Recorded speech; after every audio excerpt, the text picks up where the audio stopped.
Hello everyone, my name is Dr. Hemraj. So today's topic of discussion is acute and chronic rhinosinusitis.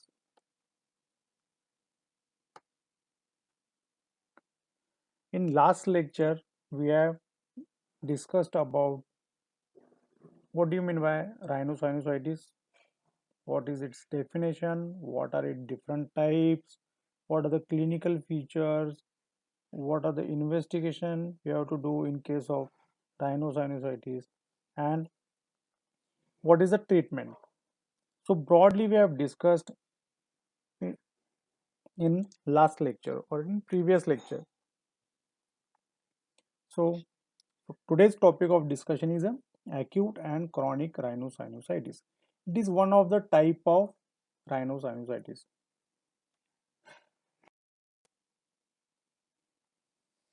So now what do you mean by acute rhinosinusitis or coryza or common cold? It is an acute non-specific infective rhinitis or rhinosinusitis. It is also known as common cold. Now, what is the etiology behind the acute rhinosinusitis or common cold or coryza? Causative organism is a mainly virus and maybe either influenza virus, rhinovirus, adenovirus or parainfluenza, etc. It can spread by airborne droplet or by direct contact. Secondary infection may occur by bacteria like Streptococcus, Staphylococcus and Pneumococcus.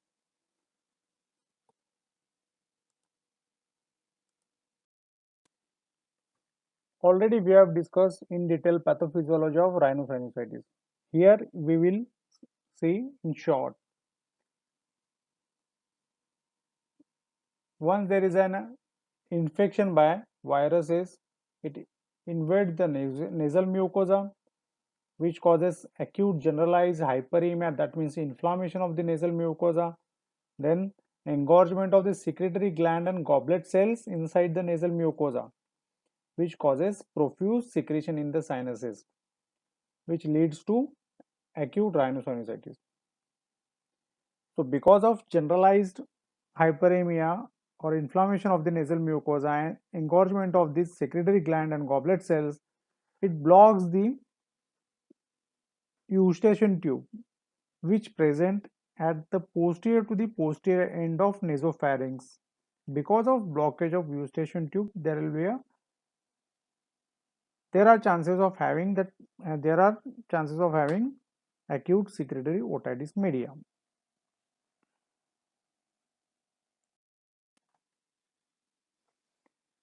Now, what is the clinical feature of acute rhinosinusitis? The incubation period of acute rhinosinusitis is from 1 to 3 days. Basically, the clinical features are divided into 4 stages: ischemic stage, hyperemic stage, stage of secondary inflammation, and stage of resolution. If patient doesn't respond to the treatment, then this patient can land up into a stage of complications. Okay, so basically there are 4 stages: ischemic stage, hyperemic stage, stage of secondary inflammation and stage of resolution. In all these 4 stages, what will happen, that we will discuss.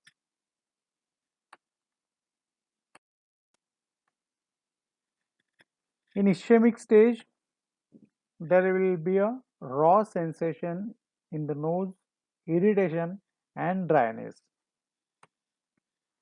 then sneezing, malaise with then in hyperemic stage, there will be a profuse watery rhinorrhea, anosmia or hyposmia, blocking of nose, fever with chills, malaise, headache and otalgia. In third stage, that is a stage of secondary infection, there will be a discharge becomes more thicker and yellowish and or greenish because of secondary bacterial infections. Then fever with chills, malaise, headache, otalgia, nasal, this can happen. Now come to the fourth stage, that is a stage of resolution. Resolution of uncomplicated cases can occur within 6 to 10 days with proper course of medicine. Now come to the fifth stage, that is a stage of complication. When that complication will happen, first, when that patient is left untreated, patient is incompletely treated, highly virulent organism or low host immunity. These factors can land up that patient into the stage of complication. Now, what are the complications of rhinosinusitis? First, it can cause chronic rhinosinusitis, acute otitis media, pharyngitis, laryngitis, and pneumonia. Okay, now come to the management part of acute rhinosinusitis. So, in management, it includes investigation and treatment part. So, in treatment, what is the medical line of management and what is the surgical line of management of acute rhinosinusitis? In investigation, we are going to investigate complete blood count, blood sugar level, serological tests like HIV, HbSAg, then X-ray paranasal sinuses. X-ray paranasal sinuses and CT paranasal sinuses, these are the more specific investigation for the diagnosis of acute rhinosinusitis. So, X-ray paranasal sinuses, that is a Waters view we take for paranasal sinuses. So, here in this X-ray, you can appreciate these right and left maxillary sinus. Here you can see a concavity inside the maxillary sinus. In both maxillary sinuses, you can appreciate the concavity. So, concavity is suggestive of there will be a collection of fluid inside the maxillary sinus. So, in case of acute rhinosinusitis, you can appreciate the air fluid level in the paranasal sinuses. That is more suggestive of, or more likely is suggestive of, acute rhinosinusitis. And if there is a convexity inside the paranasal sinuses or maxillary sinus, then it could be a polypoidal mass or any mass occupying the maxillary sinus. Then CT paranasal sinuses. So these are the investigation we do for acute rhinosinusitis. Now come to the treatment part of acute rhinosinusitis. It includes antibiotics. Usually in case of acute rhinosinusitis, we don't use antibiotics, as we have discussed already. This is because of viral infection. Commonly, acute rhinosinusitis occur after viral infection. But in case if suppose patient is not improving after 2 to 3 days of infection, then we can give antibiotics, because the symptoms can worsen because of secondary bacterial infection. That is why we give antibiotics to stop the secondary bacterial infection, or to tackle with the secondary bacterial infection. So in antibiotics, adult dose is tablet amoxicillin 500 mg TID for 7 days, or you can give cephalosporin as a second line of drug for acute rhinosinusitis. Then analgesics like non-steroidal anti-inflammatories, antibiotics, that is a paracetamol, Then antihistaminics we can give to reduce the secretion and to decongest the nasal mucosa. We can give oral antihistaminics or nasal decongestants like oxymetazoline, xylometazoline, hmm, to decongest the nasal mucosa and open the nasal airway. Then vitamin C, as we can give as an antioxidant, rest, high protein diet, and as already we have discussed, nasal decongestant like oxymetazoline and xylometazoline. Then steam inhalation. Steam inhalation is having a controversial role.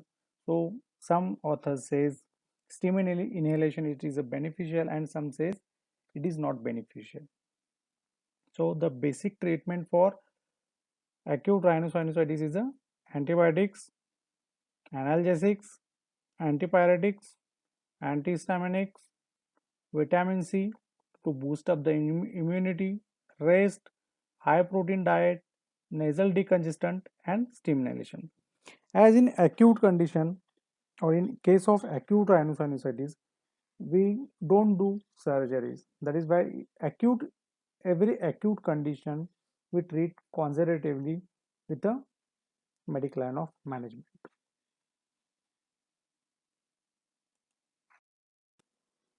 Now we will discuss about chronic rhinosinusitis. Now, what do you mean by chronic rhinosinusitis? By definition, when symptoms of rhinosinusitis last longer than 12 weeks, it is called as a chronic rhinosinusitis. Okay, when the symptoms of rhinosinusitis last longer than 12 weeks, it is called as a chronic rhinosinusitis. There are different types of rhinosinusitis. So, what are they? Let's see.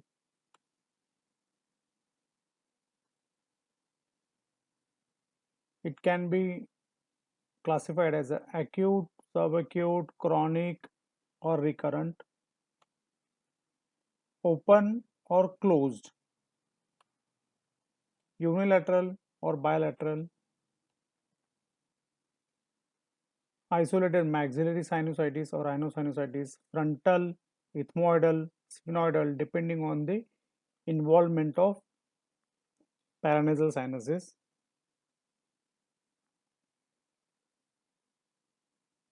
Depending on the involvement of single or multiple sinusitis, it could be single rhinosinusitis or pan rhinosinusitis.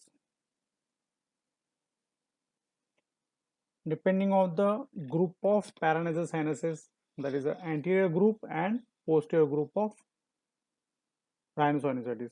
In anterior group, there will be involvement of maxillary sinus, frontal sinus, and anterior group of ethmoidal sinus. And in posterior group involved the posterior ethmoidal sinus and sphenoidal sinus.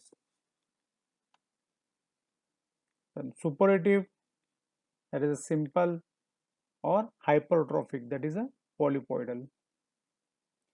Then it could be bacterial, fungal, allergic, or occupational. Depending on the duration of symptoms, rhinosinusitis is divided as acute, when the infection lasting or symptoms lasting less than 4 weeks, it is labeled as a acute rhinosinusitis. Subacute, when symptoms lasting between 4 to 12 weeks, it is labeled as a subacute. When symptoms lasting more than 12 weeks, it is called as a chronic. When there is a 3 episodes in a 6 months or more than 3 episodes in a 6 month, it is called as a recurrent rhinosinusitis.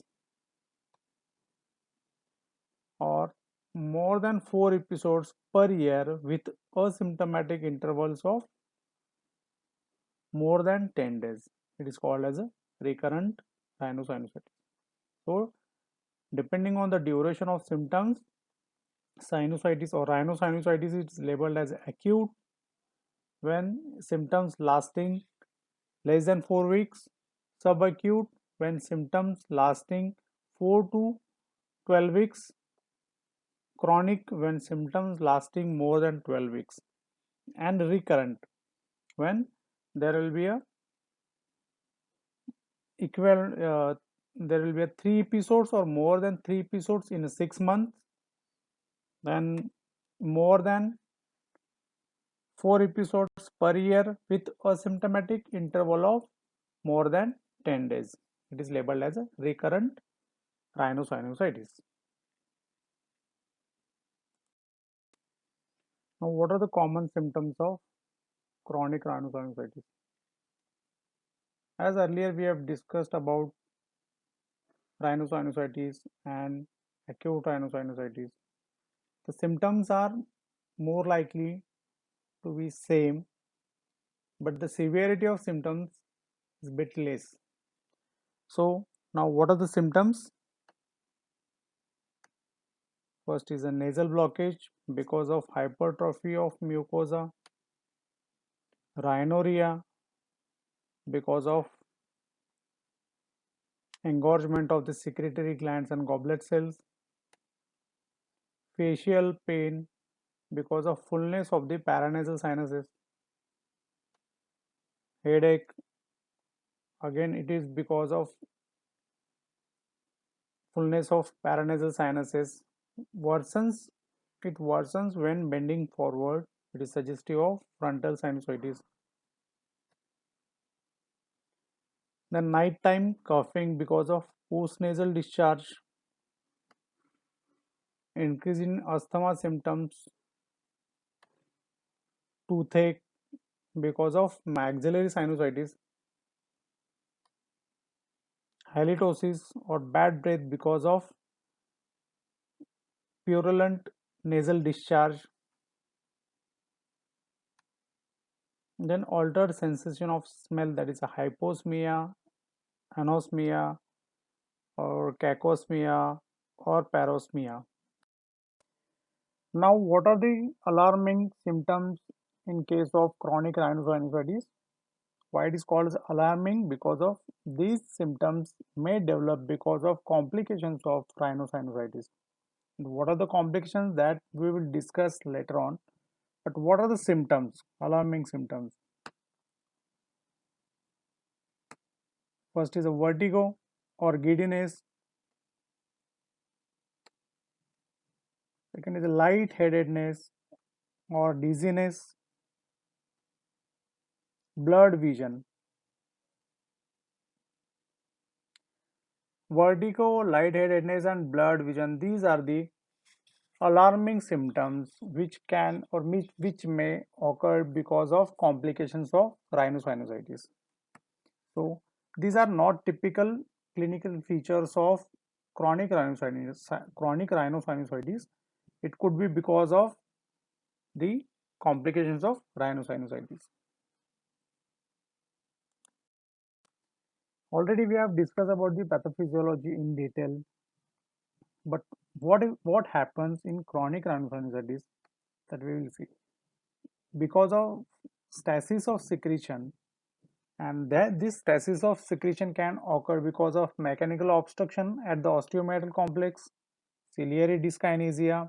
Third is the altered quality and quantity of secretion. So because of all these three factors, there will be a stagnation of mucus secretion inside the nasal mucosa. So this nasal uh, secretion or mucus secretion is a favorable for the growth of various pathogens, generally for aerobic bacteria like Streptococcus pneumoniae, H. influenzae, Moraxella catarrhalis, which causes secondary bacterial infection, because mucus stagnation is a rich medium which is favorable for the growth of various pathogens.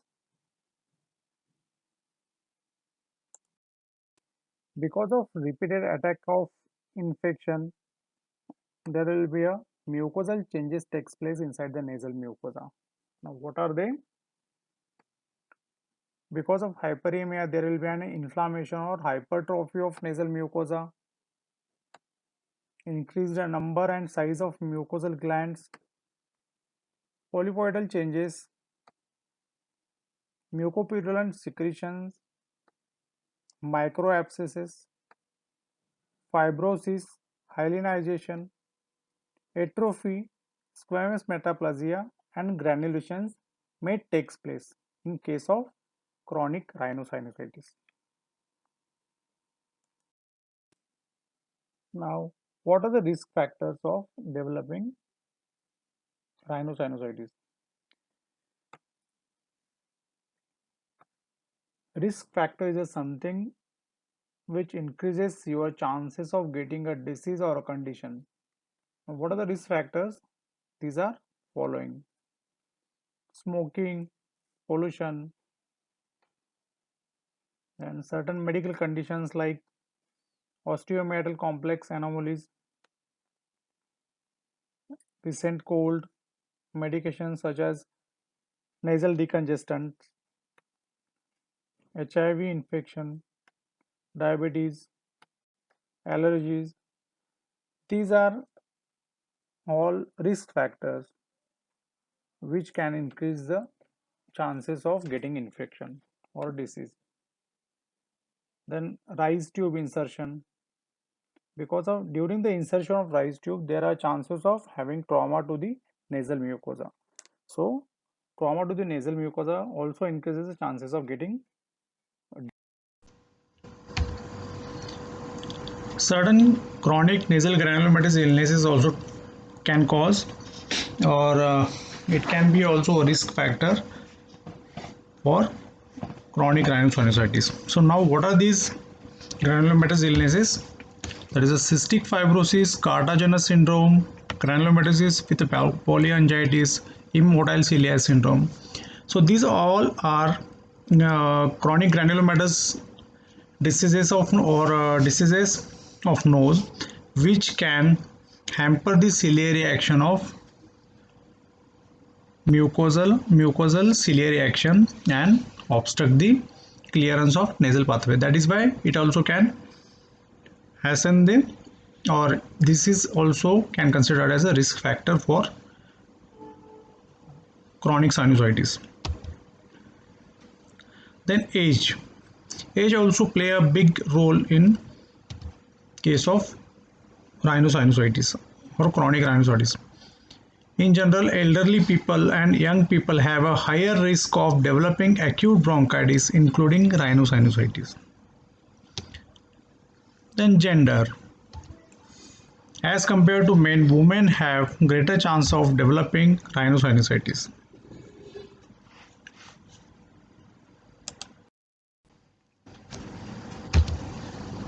Environmental factors. It is also a risk factor, like traveling to high altitude, air pollution, flying and diving both increases your chances of getting rhinosinusitis. Then metabolic abnormalities such as aspirin sensitivity, it is also considered as a risk factor for developing acute rhinosinusitis. So all of these factors can play a role in disruption of the intrinsic mucociliary transport system. That is why there will be an stasis of secretion inside the nasal cavity, which can give rise to chronic rhinosinusitis. So at the end, all these medical conditions, then age, gender, then chronic granulomatous diseases, environmental factors, habitual factors like smoking, drinking, and pollution, this all takes part, or it all increases chances of getting rhinosinusitis.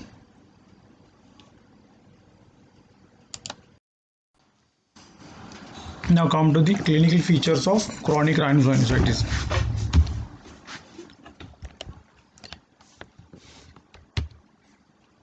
Now what are the major symptoms of chronic rhinosinusitis? First is a purulent nasal and postnasal discharge, facial pain or pressure because of fullness of paranasal sinuses with the fluid, persistent nasal obstruction, cough for throat clearing because of postnasal discharge. Now, additional symptoms, that is a hyposmia, anosmia, sore throat, malaise, fever, headache, facial pressure, dental pain, halitosis, sleep disturbance, and fatigue. So these are the clinical features of chronic rhinosinusitis. So it includes major symptoms and additional symptoms.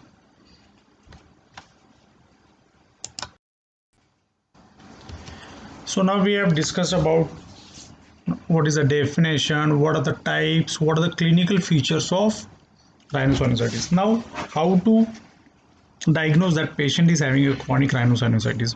What are the criteria? First is a medical history, that will be a major and minor symptoms. Then general examination. On general examination, we can make out that patient is having a fever, body ache, malaise, and all the other constitutional symptoms we can make out through the general examination. Then evaluation of underlying diseases and comorbidities. On anterior rhinoscopy, we can make out there will be an increased secretion inside the nasal cavity or purulent nasal discharge. Then mucosa may become congested and edematous. Then we can also go for nasal endoscopy to see for the condition of nasal mucosa, the openings of paranasal sinuses, then any abnormal pathology or abnormal deformities we can see with the nasal endoscopy. Then X-ray paranasal sinuses. As already we have discussed about X-ray paranasal sinuses and CT scan. So here we can, these are the specific investigations from which we can make out is there any increase in mucosal thickening inside the paranasal sinuses or collection of fluid inside the paranasal sinuses or collection of air fluid level inside the paranasal sinuses. So we can see the extent of disease with this CT scan and X-ray paranasal sinuses. As we have discussed already what are the different types of chronic rhinosinusitis, so here we will discuss in short what are the types of chronic rhinosinusitis. First is a chronic rhinosinusitis without nasal polyposis or simple chronic rhinosinusitis. And second is a chronic rhinosinusitis with nasal polyposis or hypertrophic chronic rhinosinusitis. So this is broadly accepted classification of chronic rhinosinusitis. First is a chronic rhinosinusitis without nasal polyposis. Second is a chronic rhinosinusitis with the nasal polyposis. Now, what is the difference between chronic rhinosinusitis without nasal polyposis and chronic rhinosinusitis with nasal polyposis? So here is the difference. Let's see. Facial pain or pressure is present in chronic rhinosinusitis without nasal polyposis, and in nasal polyposis it is present sometimes. Facial congestion, fullness, here is yes, here is also yes.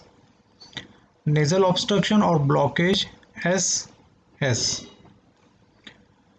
Nasal discharge, it could be purulent or postnasal discharge, present.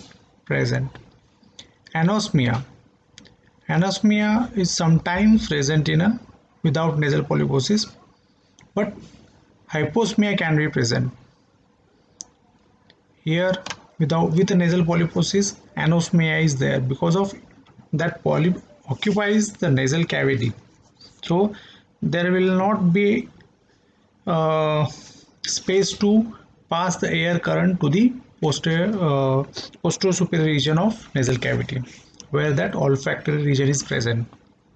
So no So here there is a absence of sensation of smell, that is a anosmia. Then on investigation, blood eosinophils are sometimes present, here oftenly present with nasal polyposis. Asthma, yes, it is accompanied with commonly with asthma, and here sometimes or oftenly. So aspirin exacerbated respiratory disease is rarely present with chronic rhinosinusitis. Here in 10% cases it is present with a nasal polyposis.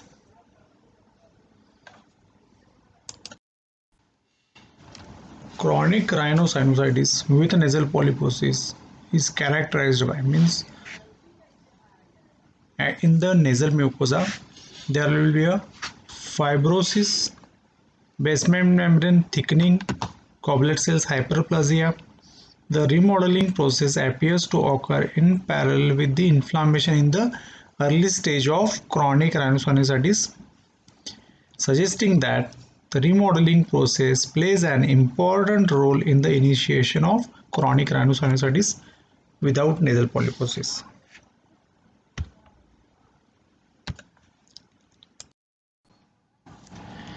Now come to the treatment part of chronic rhinosinusitis without nasal polyposis.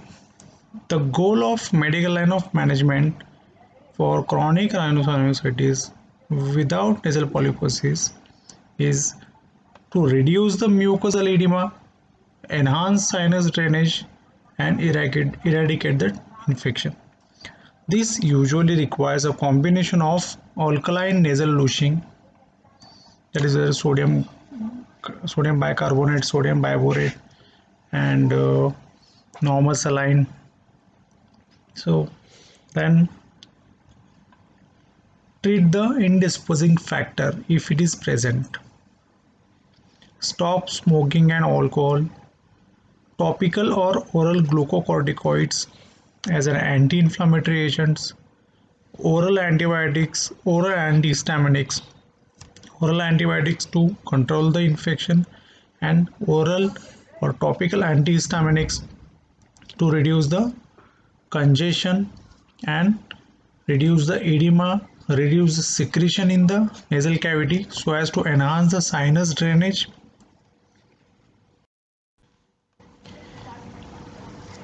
However, an early diagnosis and intensive treatment as indicated above may result in symptoms relief in most of patients, many of whom can be cured with the medical line of treatment. When medical therapy fails, functional endoscopic sinus surgery may be indicated in case of chronic rhinosinusitis without nasal polyposis. So, the first line of management in case of chronic rhinosinusitis without nasal polyposis is the medical line of management. And if it fails, then you'll go for functional endoscopic sinus surgery. Now here in chronic rhinosinusitis with nasal polyposis, what happens at the mucosa level? Actually, in healthy individual or in healthy condition, the epithelial cells which lines the sinonasal mucosa not only form a physical barrier to protect the host from inhaled respiratory pathogens and particulates, but also play a critical role in a mucociliary clearance and host defense.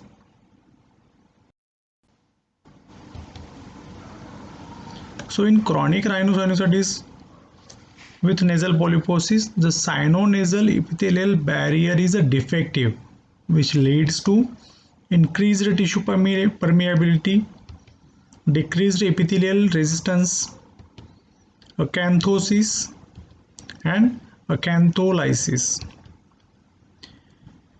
Why the epithelial barrier is a defective in chronic rhinosinusitis with nasal polyposis remains unclear. It may be due to epithelial cells are inherently abnormal or extrinsic factors could impair that epithelial barrier. Now come to the treatment part. Medical line of treatment is an option for patient with a chronic rhinosinusitis with nasal polyposis is remain limited, but we can give intranasal corticosteroids, oral corticosteroids, so as to reduce the polyp size and improve the symptoms. Antibiotics also may be useful to control the infection. Removal or treatment of predisposing factors and local nasal decongestants to reduce the congestion. Oral or topical antihistaminics. So as we discussed earlier, the treatment for chronic rhinosinusitis without nasal polyposis is a conservative line of treatment, or medical line of treatment is a beneficial. But in case of chronic rhinosinusitis with nasal polyposis, medical line of treatment is just to improvement in symptoms. For that purpose only we give medical line of treatment, but the actual treatment required for nasal polyposis is surgical only. Now there are different options, surgical options for this nasal polyposis. First is the procedure on the sinuses to treat the disease. Second is procedure to correct the causative anomalies.